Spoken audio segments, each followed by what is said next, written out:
welcome to our second podcast on the Book of Ruth. It's a pleasure once again to welcome Rachel Sharansky Danziger and to continue our conversation. Welcome, Rachel. Thank you. It's a pleasure to be here. Our first conversation talked about the breakdown of social responsibility in Beit Lechem.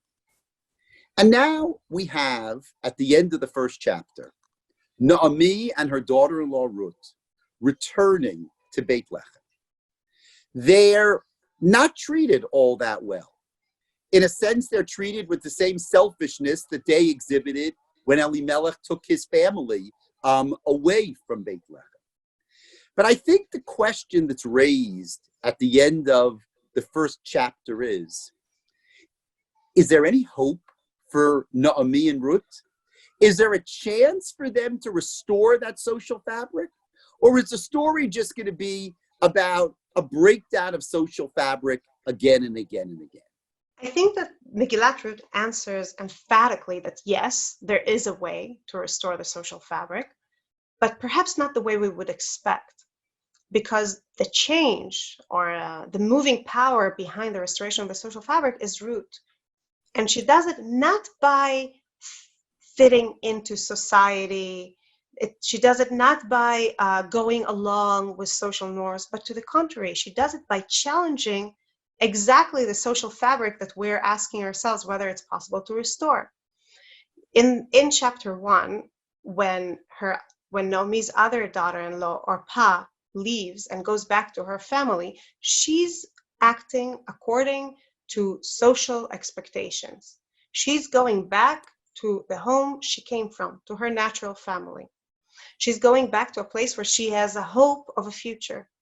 Ruth is the one that does something unnatural. She's the one who leaves behind her family, her past, her language, her culture, and much like Avraham before her, or Rivka, goes into an unknown place and forces reality to change. She forces Naomi to accept her coming.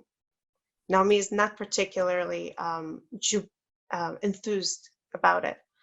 She forces the society in Beit Lechem to accept her as part of Naomi's household.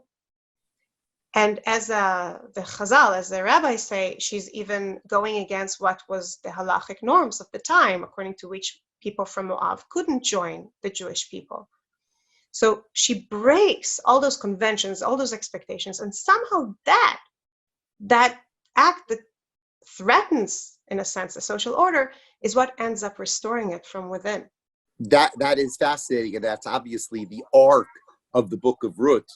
I'm interested in Boaz, and that is, what role exactly does Boaz play? Meaning that Ruth decides that she's going to challenge the social norm. She's from Moab. She's not supposed to be there. She's a daughter-in-law. She should have gone home to her parents. But she finds herself in Beit Lechem with Naomi. And who does she decide to befriend, to maneuver, to seduce, whatever word you like?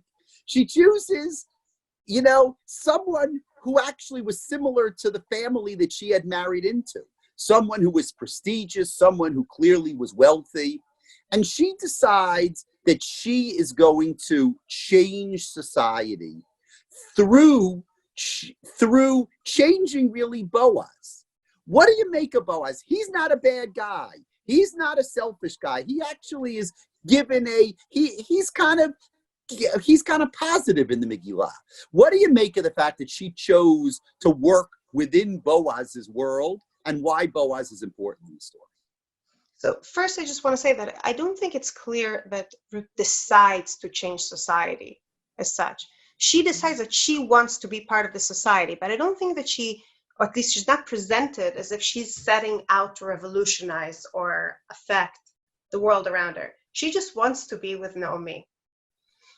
And then when she goes to Boaz's field and he notices her and he asks, "Who is this girl?" something really interesting happens. Boaz, who, as you said, is a positive guy, a guy who clearly follows the halachic norms of leaving wheat for the poor, because we see that Ruth is not alone. There's other poor girls there collecting wheat, following the kotzrim, sorry, The the reapers. reapers, sorry, following the reapers and collecting the wheat that they drop. We see that he's following all the halachic norms, but when he sees Ruth, he's inspired to go beyond that. And I think this touches upon the core issue here at the heart of the Megillah, which is that society, as we said in the first podcast, is comprised of rules, norms, institutions, but also certain feelings, certain emotions, certain trust, certain sense of community. And Boaz is a very good guy on the first level. He follows the laws. He lets the poor have wheat. He makes sure that the people in society that have no one else to take care of them are well. But only when Ruth comes is he inspired to go beyond the para forma expected rules and take care of someone beyond what's expected of him. And we see it when he calls to her and he tells her, come and don't go to somebody else's field, and I'll make sure that the reapers don't molest you. So are we supposed to assume that if he wouldn't have taken notice of her, they would have molested her? I think we are supposed to assume that. And later, when Ruth goes home to Naomi is extremely surprised when Ruth brings not a little bit of wheat that she collected in the field, but rather food that Boaz gave her and wheat that's already been turned to flour. And in Naomi's surprise, we see some very damning testament to the reality in Bethlehem, namely that yes, people will follow the laws. They'll let poor people collect wheat, but they're not going to go beyond that. So Ruth, by being who she is, by being the woman who cleaves onto her mother-in-law and dares this new world out of love, inspires Boaz to also go beyond what's expected of him. And as Boaz says, when Ruth herself asks him, why do you notice me? I'm just a Moabite girl. Why do you grace me? Why are you so kind to single me out? He tells her, I have been told of all that you did for your mother-in-law after the death of your husband, how you left your father and mother and the land of your birth and came to a people you had not known before. And in a sense, her going against convention and beyond expectation inspires him to do the same. And I think that if we talk about the restoration of society, first of all, what we're talking about is an awakening or a restoration within Boaz himself of the going beyond. So I love that idea. And just to focus on a couple of things that you said, it's interesting when you restore society. You know, there are two approaches to restoring society. On one hand, you can go to the people who are selfish, the people who really are no good, and you can say, you guys are wrong. We came back to Bethlehem. You need to treat us well. But, you know, that's a risky proposition because you're not always going to get the selfish people to turn around.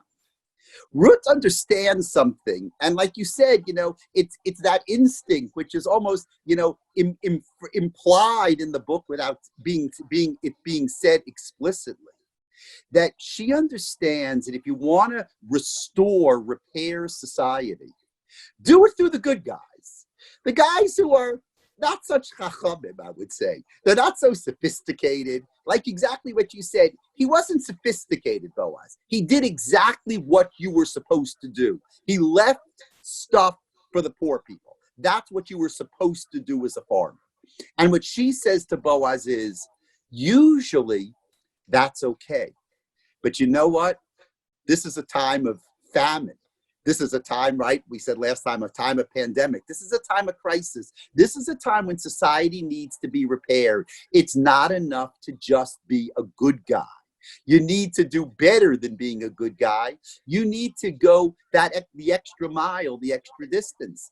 And that's the point that Ruth makes. And I think at the end, just to kind of, you know, pull this conversation before we get to the last conversation, you see the kind of complicated story with Boaz in the end marrying Ruth and kind of acquiring her, that Boaz goes beyond. meaning, he has a negotiation with someone else. Maybe that person had first dibs. Maybe that person had the first right to marry Ruth, however you understand that story. So that Boaz isn't just the good guy who leaves a portion of his field, but he actually has listened to Ruth, and that the community, the society is restored, of course, not ironically, but the way it should be, through the union of Boaz and Ruth. The fascinating thing there is that it's not just, you could say that in the beginning of the book of Ruth, society is broken apart on two axes. It's broken apart vertically within a family. The continuity of one family breaks apart, and when Boaz marries Ruth and she gives birth to a baby, this family is restored. So the vertical axis of society is restored. But it also breaks apart horizontally, when we see that neighbors become cold and withdrawn from each other. And even that is restored somehow through her actions that awaken something in Boaz and awaken a new vitality in Naomi and create this new family.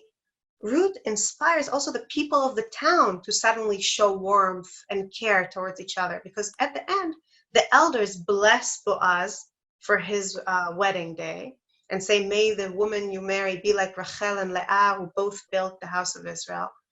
And the neighbors, the women of the city, the same women who, when Naomi came back, said, Hazot Naomi, is that Naomi? And then didn't offer any help, are now gathering around this unusual household. And we'll talk more about that in the next podcast of Ruth, Naomi, and Boaz, and bless them and acknowledge Ruth and acknowledge Naomi and rejoice with them. And somehow Ruth, not by browbeating, not by rebuking, just by setting an example of going beyond what's expected of you, beyond what's logical and reasonable and is within your interests, inspires the same change in everybody else. And I think that is a wonderful place to conclude this second podcast. We concluded the first podcast kind of on a sour note, on their return to a selfish Beit Lechem. And all of a sudden, through Ruth, and then by extension through Boaz, the entire Beit Lechem is transformed. And that's really a wonderful lesson for all of us always. And that is that, yes, you can restore society. Now, there's one relationship that we haven't really looked at carefully. The most important relationship in the book, that's the relationship of Ruth and Naomi. And that will leave for the next podcast.